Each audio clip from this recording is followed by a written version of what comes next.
ini bukan anak zaman now berarti Bukan ya. anak zaman old berarti. Anak zaman Nah, old. ini Milenial catat mesti ya. pilih. Jadi anak milenial ngaku milenial mesti harus memilih. Pilih 17 April pilih. Pilih. Kalau tidak memilih golput berarti anak zaman old.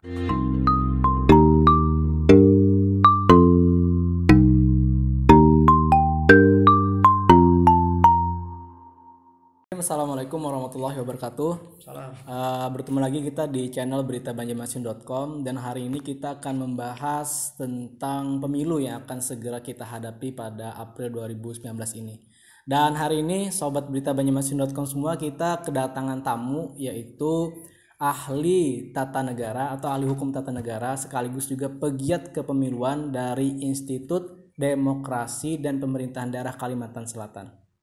Selamat datang Bung Erva Aridani di studio beritabanjarmasin.com. Ya, terima kasih saya sudah diundang di studio yang luar biasa. Iya. Perkembangan media online kita ini. Gimana kabarnya? Alhamdulillah sehat.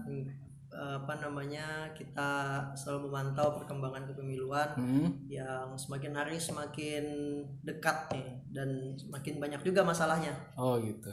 Nah jadi semakin mendekati pemilu 2019 ini kan suasana semakin panas ya Bang Iya, Erva ya. panas. Bahkan kita lihat di jalan-jalan itu bertebaran baliho-baliho bahkan APK-APK milik para caleg ya. Tapi yang kita bahas hari ini pemirsa beritabanjarmasin.com, kita akan bahas tentang para caleg muda. Nah, terutama di Kalimantan Selatan, terutama di Banjarmasin ini banyak sekali bermunculan para aktivis-aktivis yang kemudian menjelma Caleg, menjadi calon legislatif baik di provinsi maupun di tingkat kota. Nah, kira-kira menurut Bung Eva, kalau melihat teman-teman kita para caleg-caleg muda itu dari visi misi sendiri, bagaimana kira-kira? Apakah memang ada sudah gregetnya kira-kira nih untuk masuk ke dalam politik kira-kira? Iya, yang pertama memang kita patut bersyukur ya bahwa 2019 itu daftar caleg di semua partai itu dinominasi anak muda. Nah, tapi yang selain kita patut bersyukur itu kita patut juga melihat bahwa tidak semua ternyata anak-anak muda yang gabung di partai politik itu dia berlatar belakang aktivis atau orang yang sebelumnya pegiat di kemasyarakatan, pegiat di kemahasiswaan kan. Ada juga anak-anak muda yang gabung nyalek di situ bukan berlatar belakang aktivis itu. Nah, ini yang kita sangat sayangkan. Tapi kira-kira berapa persen kira-kira yang di caleg kita di Kalimantan Selatan misalnya kira menurut Bung Eva tuh ada berapa persen dari ya kalau presentasi secara secara detail kita tidak melakukan riset sampai ke sana, tapi kita melihat begitu bahwa memang ada aktivis yang nyalek tapi tidak semua. Kita melihat juga bahwa anak muda ini kita nggak kenal, tiba-tiba ada balihonya besar pasang kan, siapa nih orang kita nggak kenal kan. Track recordnya bagaimana, kemudian apa yang dia pernah lakukan juga tidak pernah kita melihat track record itu. Nah, sehingga ini walaupun banyak tapi kita meragukan kualitas, kemudian apalagi nanti terpilih. Nah, ini yang menjadi PR besar kita, bagaimana kemudian tidak cukup memilih itu hanya memilih anak muda saja, tapi anak muda yang bagaimana yang harus kita pilih. Tapi kalau sekilas misalnya melihat misalnya di jalan atau di iklan misalnya di Instagram, kira ada nggak sudah yang dari caleg muda itu menurut Eva yang memang substantif menyentuh kepada akar permasalahan, misalnya visi misinya ada nggak kira-kira? Atau cuma sekedar jargon misalnya? Betul. Nah, salah satu yang kita soroti itu adalah keterlibatan anak muda di dalam politik itu justru malah mereka terjebak di mainstreamnya politik. Oh iya. Nah, mereka justru malah mengikuti gaya-gaya politisi-politisi yang sudah senior gitu ya. Dalam berkampanye masa baliho besar kan. Lalu kemudian di sudut-sudut perkampungan dipasang spanduk-spanduk tanpa kemudian memperlihatkan kepada publik bahwa aku ini anak muda loh. Saya ini anak muda yang kemudian punya gagasan, punya ide, punya visi besar untuk bagaimana menjadi solusi di tengah-tengah masyarakat. Nah, itu kita belum melihat ke sana. Jadi hanya terjebak mainstream itu. Nah, minimal gayanya ya Bung Eva ya, misalnya tidak usah seperti orang tua, orang tua pakai stylenya. Style orang tua yang itu kan zaman jadul kan. Yang ditiru sebetulnya. Nah, akhirnya mereka terjebak, tidak tampil sebagai anak muda. Oke, baiklah kalau begitu kita sepakat ya, memang dari segi politik anak muda tampil ke panggung politik itu bagus ya pada dasarnya. Tapi kira-kira apakah kan banyak para anak muda beraktivis, khususnya ketika jadi aktivis dia saatnya yang muda katanya memimpin. Saatnya yang muda lebih punya tenaga, lebih punya power, punya ide, Tapi apakah menentukan memang misalnya ketika dia mengatakan dirinya muda, apakah memang menentukan kualitas dirinya juga bagus? Itu gimana kita menilainya? Dari mana misalnya? Ya, yang pertama memang tidak cukup sebetulnya bahwa mengatakan, makanya tadi saya katakan bahwa muda saja tidak cukup. Iya. Tapi dia harus punya pengalaman, punya track record yang jelas, lalu punya secara keilmuan dan matang. Nah, lalu dari situ kita bisa melihat. Ya tadi salah satu yang bisa jadi acuan untuk kita memilih anak muda itu adalah kita lihat, oke, dia muda, tapi kita lihat dulu track recordnya ini bagaimana. Oh, dia ini pernah aktivis misalnya, pernah ketua BEM misalnya kan, atau pernah memimpin organisasi kepemudaan misalnya.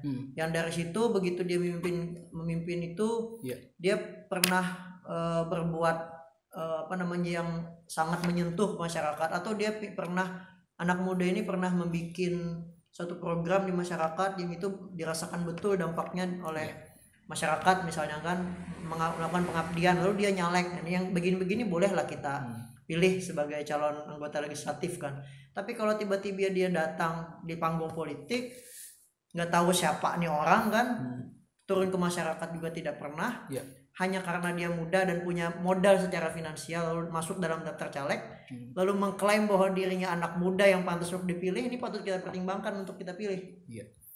Nah, kemudian juga perhatian ya, jadi perhatian itu kalau saya melihat sepintas itu Bung Erva ya, dari segi platform kampanye nih. Betul. Jadi dari segi platform kampanye kan yang kita lihat misalnya para senior, politisi senior itu biasanya bermain di ranah-ranah peraga kampanye yang mungkin tempo dulu sebenarnya masang baliho yang besar misalnya, atau juga masang iklan di media-media yang memang sudah diakui KPU. Padahal kita ini kan memperebutkan kursi dan juga suara anak muda ya, yang suara mengambang ini. Nah, tapi yang kalau kita lihat di lapangan itu anak-anak muda, caleg-caleg muda khususnya itu kayaknya kurang bermain di ranah misalnya platform muda juga, misalnya di Instagram, sosial media, di YouTube. Kira-kira mungkin ada saran atau gimana kepada caleg-caleg muda ini untuk bisa berkampanye lebih aktif lagi secara lebih anak muda gitu? Iya, memang setelah anak muda tuh perlu juga. Jadi ada pepatah begini nih. Jangan sampai kita sebagai caleg muda misalnya justru malah menua-nuakan diri kita kan. Atau yang tua, ini kan kebalik nih. Yang muda justru menua-nuakan dirinya. Ya, yang tua justru mengklaim bahwa dia ini milenial. Itu yang justru malah terbalik sekarang. Nah, makanya mestinya caleg-caleg muda tampillah sebagai anak-anak muda. Yang menawarkan ide, menawarkan gagasan melalui media-media kampanye yang tidak mainstream, di YouTube misalnya di Instagram, atau misalnya mereka bikin menuangkan ide-idenya itu dalam media-media yang mainstream tadi, di Instagram, di Facebook, di YouTube. Atau contohnya seperti yang saat ini kita lakukan ya, di Berita Banjarmasin kan. Jangan lupa subscribe beritabanjarmasin.com. Oke, jangan dibagi. Nah, jadi sudah kita lihat kan ya, ada profil caleg muda kita, kemudian juga kita mungkin sebagian juga sudah tahu karena sering berinteraksi dengan para caleg-caleg muda ini. Kira-kira apa yang menjadi acuan kita, kemudian mungkin juga saran kepada sobat beritabanjarmasin.com, kira-kira apa sih acuan kita untuk memilih itu? Kira-kira ada tipsnya nggak kira-kira untuk bisa caleg ini punya kapasitas gitu untuk menjadi wakil rakyat, misalnya caleg muda ini memang punya kapasitas, kira-kira dari mana kita bisa mempunyai acuan itu? Ya, salah satu referensi yang harus kita telusuri itu adalah track record dari si calon anggota legislatif, rekam jejaknya dari calon anggota legislatif itu tidak terlepas dari yang muda, yang tua juga. Kita lihat nih track recordnya, ya kan tidak kita, karena kita sama-sama punya hak pilih ya, tidak mesti anak muda harus milih anak muda. Tapi kalau anak mudanya tidak punya kualitas, ngapain kita milih anak muda kan? Lebih baik kita milih yang tua tapi dia punya kualitas misalnya. Nah, salah satu yang jadi acuan itu adalah rekam jejak tadi. Kita lihat misalnya seperti yang saya katakan tadi, kalau dia misalnya caleg petahana, selama 5 tahun dia jadi anggota DPRD misalnya, apa yang dia pernah perbuat? Ada nggak kira-kira hasilnya? Atau kita lihat misalnya dari kehadirannya dalam rapat-rapat di dewan, vokal nggak orangnya nih kan? Kalau anggota dewan nggak ngomong gimana kan? Nah, jadi track record itu menjadi salah satu yang sangat penting untuk menjadi acuan, referensi bagi masyarakat, bagi anak-anak muda dalam menentukan pilihan. Nah ini sekedar ini intermezzo aja ya. Banyak teman-teman mungkin juga yang sudah mengenal Bung Erva sejak lama ya. Bung Erva kan sudah aktif di banyak di organisasi, ada di BEM, ada di kami dan banyak organisasi lain. Ada sentilan sedikit, kenapa tahun ini Bung Erva tidak ikut terjun dalam politik? Waduh. Ya, salah satu apa namanya yang saya tuh kan punya cita-cita jadi pengajar ya. Nah, jadi pengajar dan otomatis karena di Lambu Mangkurat itu harus mengajar di EVA itu mesti harus ASN. Harus menengah otomatis kan nggak bisa nyalek nih. Nah jadi ya saya memilih di jalur akademisi lalu kemudian tetapi kita tetap berkontribusi di dunia apa namanya di ranah-ranah kegiatan perpolitikan di apa di berkontribusi di masyarakat dalam pemilu ini ya. Jadi anak muda ya tidak semua juga harus terjun di politik kan. Ada di ranah akademik, kemudian ada di ranah bagaimana dia membangun kewirausahaan. Kalau semua di politik ya siapa yang nanti mengisi ranah akademik, lalu di ranah ekonomi dan lain-lain. Berarti mengabdi nih ya? Ya mengabdi. Oke. Selanjutnya mungkin yang pembahasan terakhir ini ya Bung Erva ya. Kira-kira apa sih yang bisa kita lakukan misalnya dari kita sebagai generasi muda menjelang pemilu yang semakin dekat ini kan hawanya semakin panas nih, ada kubu A, ada kubu B, ada caleg A, caleg B. Kira-kira apa yang bisa kita lakukan untuk mendukung pemilu ini berjalan sejuk, aman dan berkualitas? Ya, yang pertama yang mesti dilakukan anak muda itu ya kita jangan sampai nanti kita lihat kan di media sosial ramai kan, yang ini upload yang ini upload kejelekan yang ini. Nah ini kan membuat justru malah kita terpecah belah. Suasana panas ya. Panas, semakin panas.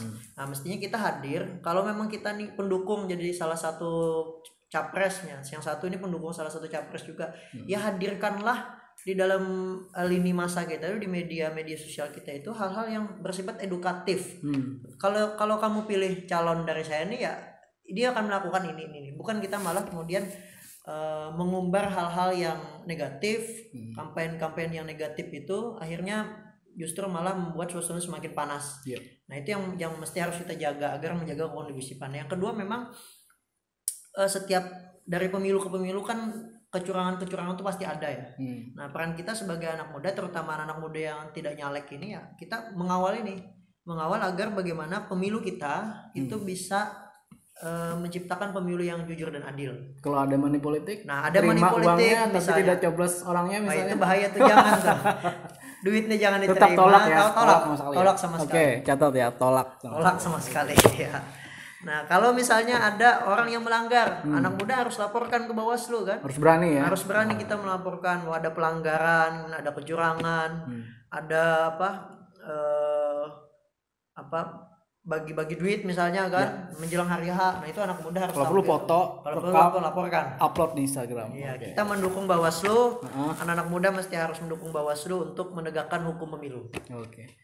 Nah mungkin sedikit aja ya sebagai ini sudah sedikit penutup ya mungkin. Kira-kira kan masih ada nih dari sahabat-sahabat berita banjarmasin.com yang mungkin sampai saat ini memilih jadi golput. Ya. Karena melihat APK bertebaran di mana-mana seperti sampah visual dan juga belum ada kecocokan dengan caleg tertentu. Kira-kira pesan Bung Erva untuk generasi muda, generasi milenial yang masih memutuskan jadi golput gimana? Ya, golput ini menurut saya pilihan yang sangat tidak tepat. Oh, kenapa? Ya, kenapa nih?